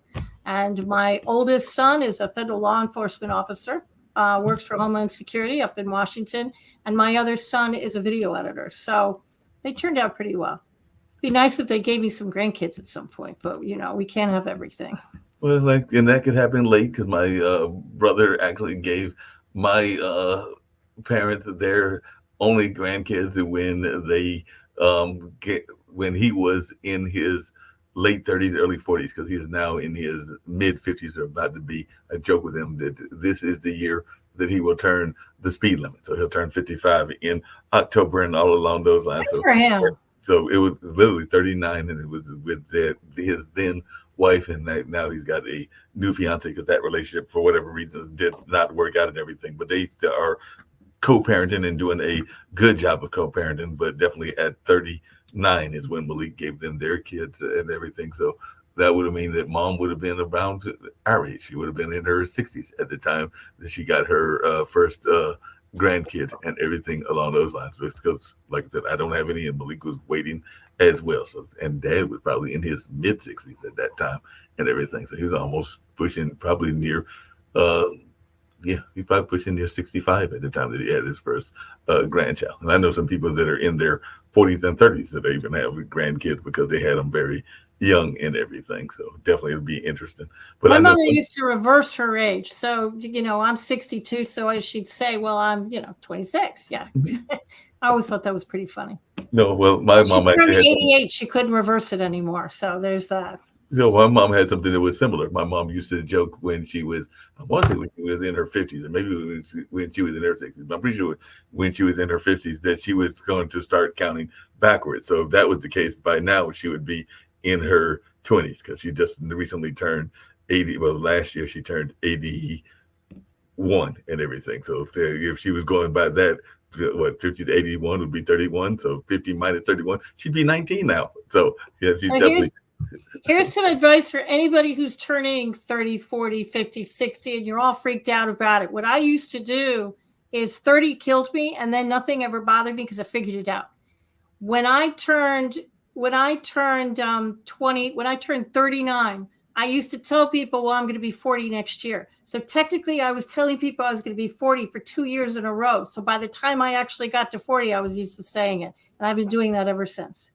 Hey, that sounds so like when I turned 60, I'd say, well, I'll be 60 next year. So by the time I got there, it still kind of stuck on me, but I was more used to it than I would have been.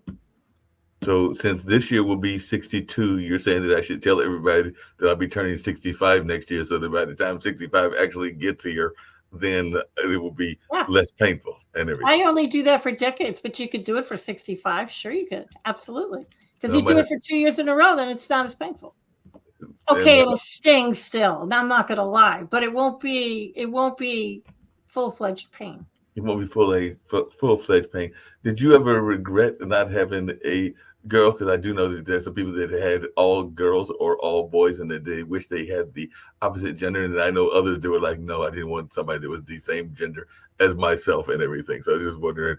I'm grateful for what I got, to be honest. And I will get my girl eventually. Somebody else has raised her. They've put her through school. They did a brilliant job. They're going to wrap her in white and give her to me. So I'm a patient woman, and I will get her eventually. I just have to be patient. Just have to be patient and wait for them to find that other half, and you will get it in the sense of the daughter-in-law is what you're talking about. Some family's doing a bang-up job with her, and then they're going to give her to me. And that'll be And that. then that sounds like plans. I know a friend of mine that just recently happened, and she is not in, unlike you, she is not in a rush for them to give her a grandkid. But one of my dear friends from one of my jobs, not this particular job, but another job that is a testing company that I work for, meaning literary testing, measurement, ink, and everything. But yeah, her, I think it's her oldest son, because she's got two sons as well. And I think it was last year, the that son and his lady love got married, so she now has a daughter in that sense. But as I said, she's one of those folks that isn't rushing necessarily to get any grandkids. But I've got others that are the opposite. I've got a dear friend that is became a grandmother at a very early age. And once she was a grandmother in her early 40s and everything. And definitely she's now hitting the 50 milestone, and she's got multiple grandkids. And sometimes I think those grandkids are more of her precious love than even the kids were. She's had four kids and all in that space. And she was also in the service industry as well, because I want to say she has been trained as an esthetician, a car saleswoman, as well as a number of other fields as well. But yeah, she loves the dearly, I think, all of those grandkids. Because every time I'm looking on her Instagram or Facebook, it does seem like there's constant pictures of those young people and her being very much attached to them in one form or fashion. Now, she's not always the biggest fan of the kids, but that's a whole other story. That might be that forgiveness journey that you were talking about. So she definitely hasn't had to have anything to do the young people have done to be forgiven. But yeah, she's not always the biggest fan of the kids that were brought into the world by her and her then significant other. But yeah, we can't always pick the family that we are born with and all along those lines. So I guess that's one of those Sure. forgiveness journeys, is that Yeah. sometimes we, what's that old saying? You can't pick the family that you are born into, and you can't Yeah. always pick the family that is provided to you and everything, because sometimes they can aggravate us and all along those lines. And I know that even in my own life, sometimes if financial consequences come in, I am one to go to my parents, and particularly mom, just because I know that mom will probably say yes and all along those lines if you need some financial help. Not that I won't go to dad, but I just know mom is probably the go-to first answer, because she's probably going to be quicker to say yes and everything. So I'm sure that you even get that from your kids, even though they are doing quite well. You mentioned one is that Homeland Security and the other is a videographer, but I'm sure that there might be times that there are things that happen that they need some parental advice, or maybe even some parental guidance, or even some parental Once in a while. finances and everything. Once in a while. You know, we can't control what happens to us in life, but we can control how we get through it. We can control our perspective. And as adults, you're not who you were as a kid. And I Right. think that's what trips everybody up, because they still think of themselves as that kid who messed up all the time. And everybody said I wasn't going to amount to anything and all these horrible things. But that's not who you are anymore. And if somebody is looking at you through those rose colored glasses because they're family members and they see you as that 16-year-old who used to mess up, and you're not that person anymore, that's their problem, not yours. Mhm. Um, how people see you is their problem. How you see you, that you can control. So just knowing you are not that person anymore. And every day we wake up, it's our opportunity to reinvent ourselves. We don't have to wait for January 1st. Every day is a new opportunity to say, that's it. I've had it. I'm going to change. No, but No along those same fanfare, lines, no book, no, trumpets, just a quiet little, I'm done. yep. But along those same lines, there, because but when the pandemic first started, I actually need to reach back out to IPC, who is a well-known graphic artist in the sense of like cartoons and other kind of animation, and also a haiku champion, and is very active on Clubhouse and even some other platforms. I think he's on Instagram and a number of other things. But during the pandemic, he started a kind of like a cartoon oriented audio troupe that I was a part of, called the Funky Eye Puppets. And one of the things that he talked about was how we sometimes lose that childlike wonder and don't We necessarily do. want to tap into that childlike wonder as well. So that is, I hear what you're saying about definitely being responsible adults, but sometimes I think that we also, on the flip side of that, don't do a good enough job of allowing some of that childlike wonder and some of that childlike joy to stay into our life as well. But I just wanted your take on that because that's something that I enjoy doing and might even get back involved in 2024 with playing these voices of different characters and all along those lines. I think mine was called Echo and all in that space. But I was just wondering your thoughts around childlike involvement, because as soon as we go to whatever we go to, whether it's the military, whether it's college or whatever, then all of a sudden it's all about being as adult as possible. And I think that we don't bring enough childlike enjoyment to anything from relationships to work to a number of other things. And I'm always an admirer of companies that allow play to be part of their environment. I think people don't know what fun is. Mm-hmm. I ask people all the time, what brings you joy? Right. And 9 out of 10 people cannot answer my question. Mm-hmm. What's fun for you? They just kind of look at me. I watched TV last night. I think going out and having fun and doing things that bring you joy is the key to life. Childlike wonder. If you love drawing as a child, go pick up a coloring book, Color by Numbers, an adult coloring book, and just start coloring. You know, when I was talking about rose-colored glasses, I was actually referring to how people see you and your family who want to put you in that box that you've always been. So you're not that person anymore. But if you're stuck in life and you're in a 9 to 5 and you just don't know what to do, try going out and having some fun. Mm-hmm. No, And I'm not talking about going to a movie or watching or binge watching a series on Netflix. I'm saying fun. Go roller skate. Right. Okay, if you're 62, you won't roller skate because I'm scared I'll break my neck.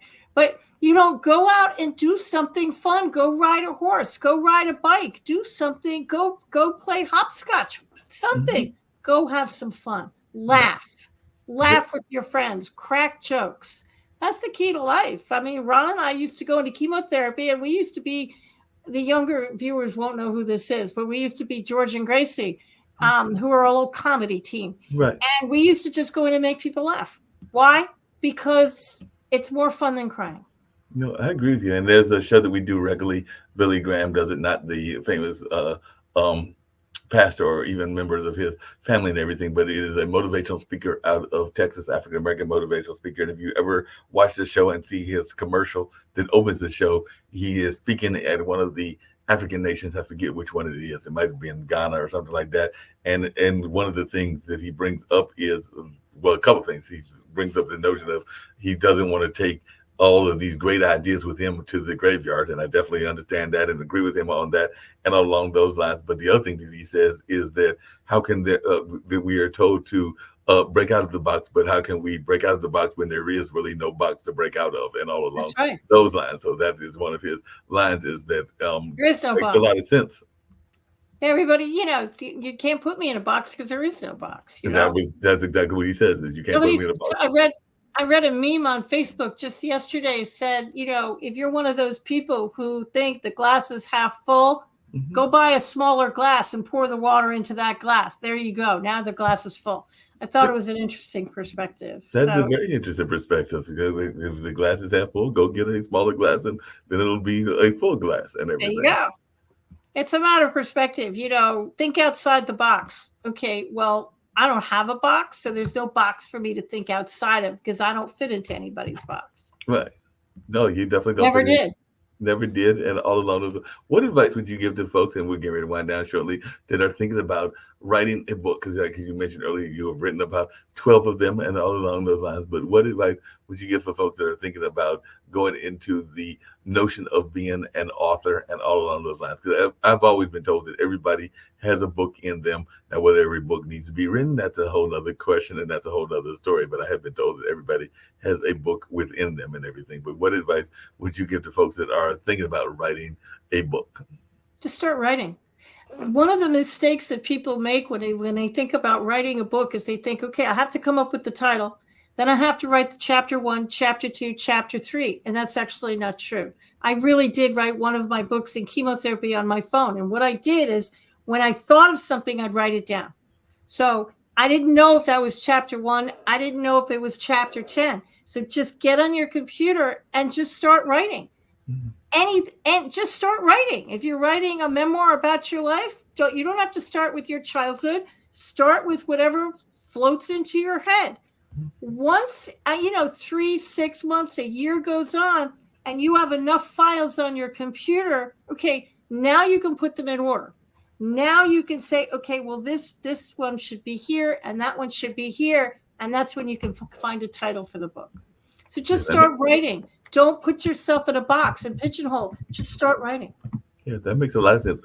Would it be something similar to just go ahead and do it? Because one of the things I know a lot of people are interested in is something else that we've talked about here on this show and everything that you have been part of, with is entrepreneurship. And I know that everybody thinks that they've got the next great business idea. Now, I do get frustrated when I see people that have these great ideas and don't necessarily follow some of the basic principles that you need to have, which is like a business plan and some of the other stuff. But hey, I've also seen some businesses that were successful that were, as you just put it, out of the box, and they might not have had the business plan or even the total staff until actually the business was up and running and everything. Because literally, I don't think I mentioned this to you, but I did mention at the beginning that my parents started a radio station, and they started it when I was the year of the independence. So 1976 is when the station came on the air, and it was on till roughly 87 or 88, so about 11 or 12 years.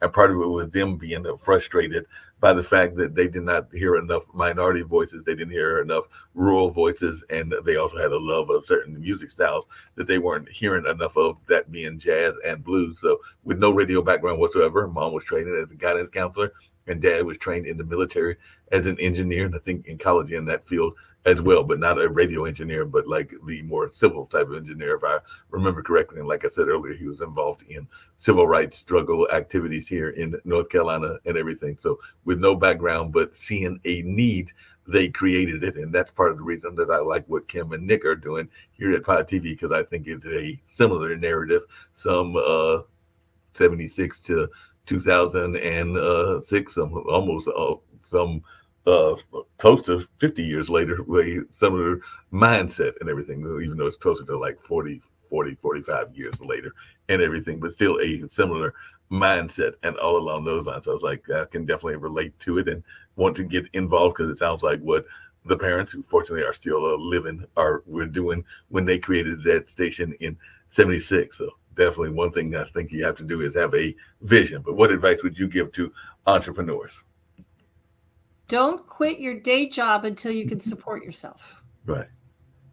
Everybody say, well, how much will it cost to start a business or a concierge business? Well, add up your bills, phone bill, every bill, multiply that by 6. My husband will tell you to multiply it by 9. And that's the amount of money that you need to start the business basic, because that's the amount of money you need so you don't starve to death. Mm-hmm. That's your monthly nut. That's what you need every month to survive.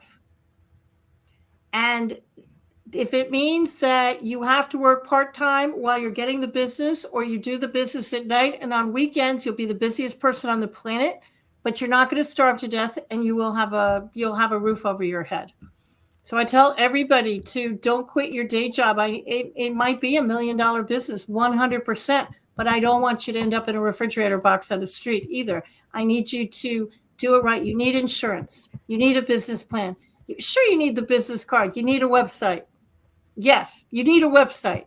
Everybody needs a website, but you need a lawyer. You need an accountant. You need insurance. You need to have enough money in the bank so you don't starve to death. That's my advice to everybody who's starting a business. And I'm not trying to talk anybody out of a dream, but I also don't want you to die. Yeah, and I know some people will start the business literally from the business that they are in. I know that when I started Lee Entertainment, which is like kind of like entertainment planning and entertainment consulting and all along those lines, and we even managed some performers. I literally was working at GlaxoSmithKline, so of course I was using some of the resources that I had access to and everything. Now, whether that was technically cheating or not, that's a whole nother matter, and maybe the folks at Glaxo need to forgive me. And all along those lines, coming back to our conversation around that's another conversation. Exactly. Let's circle back a little bit. Yeah. Yes, exactly. They might have to forgive me for taking advantage of that, but I do know that quite often people will take advantage of the situations that they are in, whether that is using a copier, whether that is using a phone, or whether that is using even office space or whatever. But definitely, it does seem like that is a standard business practice where many It is folks are. today. Back in the day when I was there out there, it wasn't, but today it kind of is. We live in a very different world right now. Very different world. What's some of the things that you have seen change in your 62 years that have surprised you? Because I know on one of our shows that we oftentimes talk about AI and its impact, and all along those lines on a regular basis. I think that's our World Edition show, which is our new show. Of course, they also talk about these awards that I mentioned earlier as well. But kind of jokingly talked about the change in the phone, and of course the Google reference that you made Slam your earlier. phone down like I used to because you break it. You can't slam it down. Didn't we all used to think we were going to be living a George Jetson kind of life? Come on. We all thought we'd be walking, we'd be driving these cars, these, spaceship cars. That's what we all thought. And then when computers came on, they told all of us, we're going to have a paperless society. They lied through their teeth. We are not a paperless society. So I think that's the biggest change is, technology. But as much as technology has changed, our society is kind of the same way it was as it was in the 50s, 60s, and 70s. We're teaching the same things in school. It doesn't seem to me, with all due respect to everybody out there, it just doesn't look to me like we've progressed terribly far in that department. Technology, we've progressed very far. And I see AI, and I wonder if they've never seen Terminator movies or Will Smith. I mean, I wonder if they've never been to the movies. So whenever I use ChatGPT, I make a point of saying thank you to it. Why? Because if the AIs take over the world, maybe they'll remember that I was nice to it and I always said thank you. And they might just remember that, like you said, Maybe and everything. they'll remember. I don't know. Yeah, hopefully they'll remember that, because as you were just saying that, I was thinking about a couple of things. One, the network founders, part of the reason that they founded the network, as I alluded to earlier, was that they felt that there were things that should be taught in the school that weren't taught in the school. Because I know Nick Valveda talks about fiscal literacy and fiscal responsibility, and he wishes that would be taught in the school system, and he can't find any school system where it is really taught, or even entrepreneurship skills as well. So I think that both him and Kim would agree with what you're saying, that we need to do a better job in our teaching and everything. And at the same time, I know that I want to say here in North Carolina, there are school systems that are concerned about the use of technology. And I think that there's even some schools that are putting limitations on when the students can bring the cell phones into the campus. I agree with that, actually. And their students are using ChatGPT to write their papers, which is wrong. So that's something that they're going to have to figure out, so kids can't do that. They really have to think for themselves, because our cell phones, we all thought it was going to make us all smarter. I think it's made us all dumber. Well, not only that, but I also wonder, between the cell phones and the pandemic, if some of while I'm glad to be able to talk to you on this platform and everything, and hopefully I know that we have a regular meeting sometimes with some of the people from here in North Carolina that have been on shows and everything else, that Nick brings them to the WADU, which is over there on the campus of Duke University, and we'll have lunch together and all along those lines. So I know there have been some past guests and definitely some hosts that have showed up as well. So I might have to see when the one is for January and see if you're able to come from Apex, because I know there's some people that come from Raleigh. I'm actually outside of Wilmington. So okay. I'm about 2-3 hours away.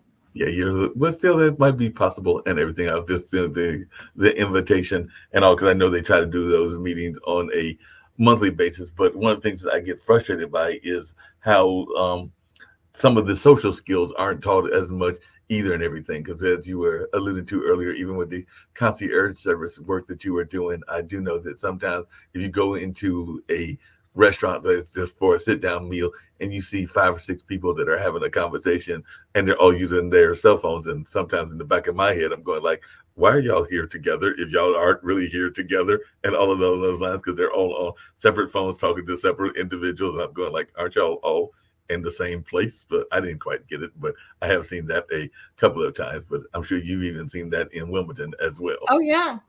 We used to make everybody, whenever I went out with people, everybody would put their cell phone in the middle of the table, and if somebody flinched, you'd have to pay the bill. And whenever I teach a workshop, I will say, if I hear a phone chirp, tweet, jump, I don't care if it makes any sound whatsoever, you have to stand up and sing the Star Spangled Banner. Make sure for all the speakers out there that you turn your own cell phone off first before you make that announcement. Happened to me once. And the only reason I got out of it is because we were going to lunch at the time. So I managed to talk my way out of it. But yeah, I agree with that 100%. Along those same lines, Barbara Smith, who usually does the show on Thursday, I've actually got to get in touch with her and Shawnee. She used to have these like certain things that she does a show called Empowering You. It was in Thursday evenings, and now it's Thursday afternoon, and that's why I got to check and see whether we're on for this Thursday or whether she'll come back on the 11th for the first episode and all in that space. But she would oftentimes talk about kind of like catching how a lot of times when people are given an introduction to the speaker, they basically read the bio, and there's like the bio is already provided and all along those lines. So she would sometimes ask a question that would get people to break that mold. So she would sometimes say that she was, I forget the exact phrase, but something like I was an engineer by 8, I was a race car driver by 10, and then I was a something else by 12. And she would give backgrounds as to how this happened. So the engineer at like 8 was her literally breaking down something that was in the house and rebuilding it and all along those lines. And the race car driver was literally her, riding her parents' car or something along those lines. So there was a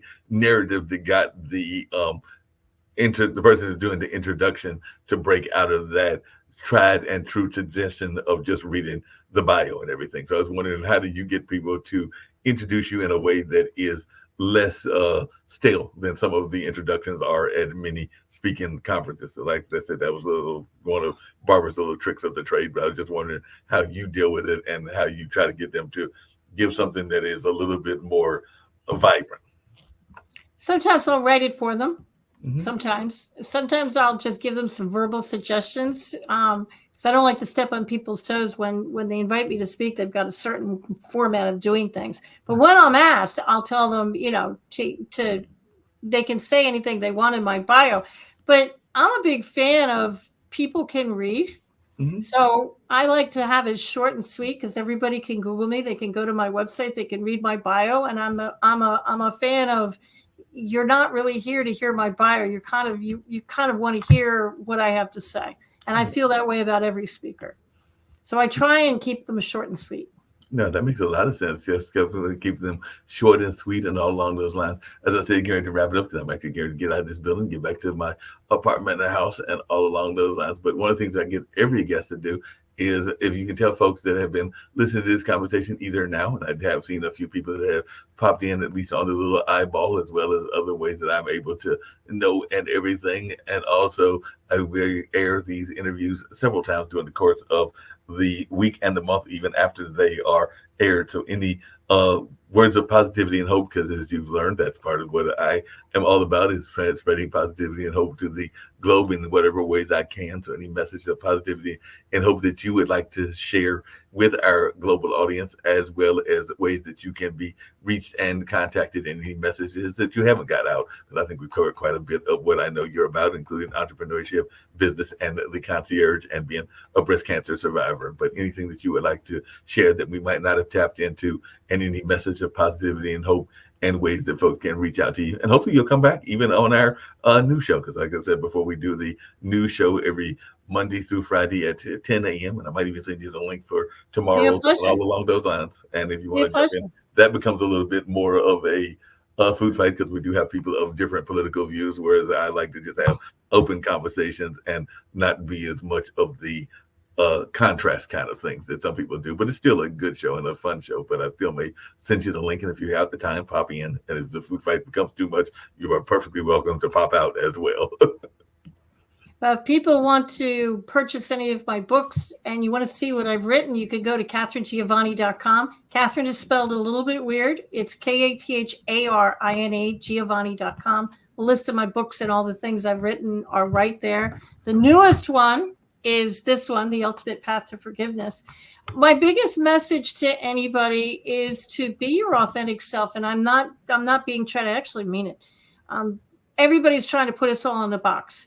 And if you're not happy in what you're doing, it probably means that you're not being your authentic self. You're not being true to yourself. You're not doing things that make you happy. You're not being the person you know who you are. Why? Because maybe you're scared society is going to accost you. They're going to pick you. They're going to point their finger at you and say, you shouldn't do that.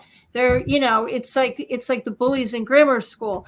Be your authentic self. It's why you're here on the planet. The only way we're going to heal the planet is if we be our authentic selves and we do what we're meant to do. Okay, Catherine, what am I meant to do? You'll figure it out. Once you decide to be your authentic self, you'll figure it out. Trust the little bird on your shoulder and know that you got this. No, definitely. You said a couple of things that had me laughing as we're closing out and everything. One is that, and I still tease him to this day and everything, but as I mentioned before, I've always knew that I was going to be in the entertainment space and definitely the media space as well. And I remember that he doesn't do it as much now because there is a nickname that I created for myself that I actually enjoy. And I think I created it on Facebook. You might have even seen it on LinkedIn, which is the Cultural Minister of Durham, because I'm definitely involved in a lot of cultural activities here in Durham. So I created that and everything.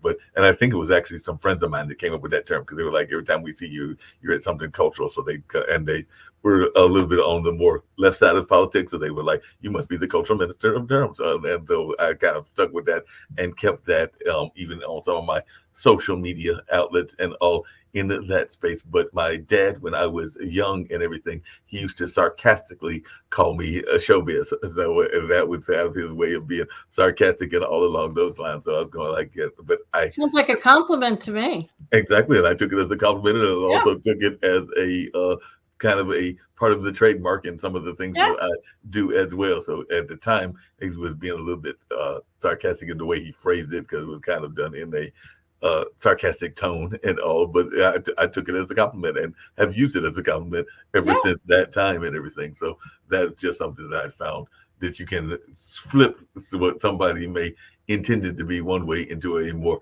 positive light, and if you choose to and everything. Yeah, they say they're calling you showbiz. Say thank you. Yeah, exactly. And the little side entertainment, you run the risk of irritating them, which might be very entertaining, to be honest. So there you go, little side entertainment. Little side entertainment, and it might even, like you said, if they're using it one way and then you flip it and everything, because I know that there are some women, including one of our founders, Kim Calhoun, that sometimes will use a word that is associated with certain animals, namely the dog and everything, but also associated with a certain part of our culture and everything, and rhymes with that word. And she basically will try to reclaim the word by using it as part of acronyms and all along those words. So that's another case. I'm from New York, and I live with somebody who grew up in Hoboken, New Jersey. So yeah, I've heard it all. Yeah, I'm sure you heard it all along those. One thing that I have enjoyed about our conversation this afternoon, before we totally wrap in everything, is I love your animal references, because I'm a big fan of animals. Don't have any animals at the moment, but I've had cats in the past. I've had definitely even some geckos that, ironically, a friend of mine that moved to New York gave me, because they were of the Italian background, as I recall, and they were going up there to move into the theater district. So even though I only had them for less than a year, they gave me fettuccine, linguine, and Alfredo. So I had those three geckos that I was able to keep for a while, because they had very many geckos. I think he had like 10 or 12, but I got 3 of them as they were going up to New York to pursue their theater career. And then as a kid, I've had rabbits and even a pet raccoon and a number of other things. And I heard your references to things like the jackrabbits in your life and a couple of other things. I'm going like, she must have a love of animals. Animals are smarter than us. They blindly trust their intuition. Humans are stupid because we don't blindly trust our intuition. We talk back to it and say, you're out of your mind. I'm not going to do that. But animals, they blindly trust it. They're 100% smarter than we are.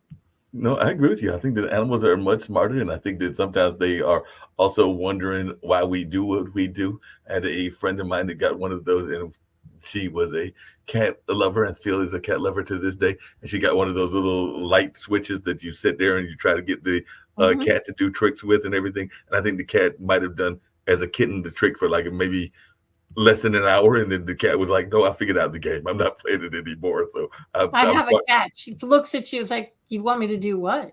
You want me to play that game? I know that game. I'm not doing that. And similarly, they are very smart, because when I've had several cats, but not in the sense last year when I was cat sitting for some neighbors and all in that space. And I'd had one of my own for a number of years. But I remember one of the cats I had literally used to run and would be chased by the dogs up the trees and kept being chased up the tree. And at some point, the cat, to that intuition point that you were talking about, got smart and was like, wait a minute, I don't have to play this game anymore. Yeah. So the cat literally turned around, swiped the dog's nose, and as I recall it, I don't think those dogs ever chased that cat again because the cat was like, I'm tired of this game. I don't want to play the game anymore. They're smarter than us. When I can't remember, about 10 years ago, there was a huge tsunami. I think it was in Thailand or someplace over in Asia. And there's a story goes that, and this is true, you can Google it. I just don't remember when it was. The elephants, they were trusting their intuition and they were grabbing their keepers and trying to drag them to higher ground. And the keepers were humans and say, what are you doing? It's a beautiful day. Why do you want us to go up there? The elephants saved everybody. Because they knew the tsunami was going. How? They trusted their intuition. Their brains didn't talk them out of it. No, and along those same lines, we can go back to something that is now over 20 years ago. But when 9/11 happened and all along those lines, and I brought it up on this show and other shows as well, I used to go to a friend's art gallery. Another friend has a similar art space in that building right now. I think he might be having to move because of some renovations and everything. But I remember we would have regular conversations in downtown Durham before all of the gentrification and all of the development. And we would see all kinds of animals, birds around, even animals that you didn't want to see and everything. And to this day, I have talked to people, including people from New York City, that I have asked them this. And I said, after 9/11 happened, how many animals did you see? And to almost a man and a woman, most of them have agreed with what I remember, which is that the animals got the feeling that humans are about to get stupid, so they disappeared for a while. So They I've talked to people, out, man. They left. They left. They were like, peace out, man. Yeah. They were like, we threw y'all folks got to get stupid. So even people that like the pigeons in New York, when I talked to my friends in New York, they're like, I don't remember seeing any pigeons for at least a day or two. They were like, we're done. No, because humans, we talk ourselves out of it, don't we? We will question what our intuition is saying, leave. And you're like, why? I'm comfortable. I don't want to leave. And you kind of think you're crazy. You're kind of, why do I have this feeling I should leave? Okay, well, animals don't question it. They just leave. They just leave and they just leave. They don't question it. They don't question it. You learn a lot from animals. Yeah, we definitely. And I think we even learned it during the pandemic, because the other story that I remember people talked about was how when we were locked in, then the animals realized that we were locked in and they were like, well, we can be more free. So there was the whole example of animals that had not been seen in like the canals of Italy and other places. Oh, I remember that watching that. Yeah, in Venice, and all the animals were coming back. Mm-hmm. And the air quality got better.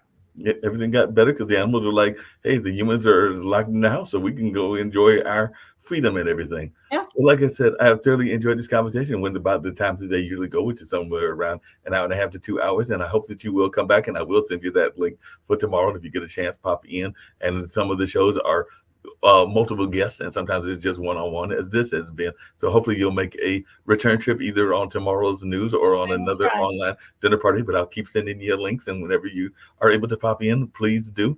And one of the things we've been doing is we've been adding, because we have a bookstore, a bookstore that is the books of folks, because I'm considered an Amazon influencer for whatever reason, because I don't even know how I got that title, but since Amazon gave me the title, I'm not going to argue. So Pod TV has attached my bookstore to their network and everything. So I have like the idea list. So I'll be adding yours as well. So hopefully, who knows, we might even get some purchases of your books from some of our listeners that have heard this conversation. So I'll be adding those this evening as soon as I get to the house and everything. Don't know that I'll add all 12, but I'll add at least the current one and maybe 3 or 4 other ones that look interesting, including some of the concierge ones as well. And who knows, I might even get bored and add all 12.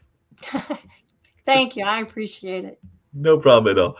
Catherine, you have been a great joy to talk to, and all along those lines. So I have thoroughly enjoyed this conversation. Hopefully I didn't drive you too crazy with some of my inane questions and all along those lines, but I was having fun, and I hope you were enjoying as well. And I'm going to end with a couple of Friends commercials, including one that honors the folks that are, and this was from, I think, a few years ago, but honor those in the teaching profession that aren't honored enough. The janitors and the guidance counselors and stuff, those folks in somewhere in the Midwest. I can't remember. I think it might be Oklahoma, that this gentleman created this award show. And Actually, Barbara won one of the awards last year and everything. So they are honoring people that are both the teachers as well as those that are the support staff with the teachers, like guidance counselors and janitors and others as well. So I'll be ending that, as well as another friend's company that deals with financial services. We're talking about the importance of finances and all in that space. So that's how we'll get on out of here. But I definitely look forward to seeing you in the near future. Thanks so much. I appreciate it, Mark. No problem. Have a good one. Are you looking for money-saving strategies for your business and personal finances? Are you tired of working hard every day with little or nothing to show for it? Contact Prosperity Financial Services, LLC right now for your free financial consultation. Call now to reserve yours today, 804-349-8600, 804-349-8600.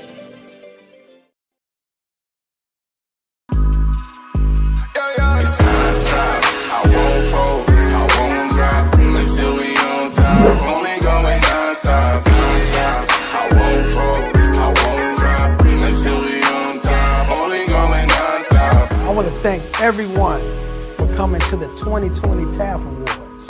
This was a show like no other, people. This is the Grammys for dignitaries, educators, and support staff around the state of Oklahoma and worldwide. We cannot do this without the support of the people.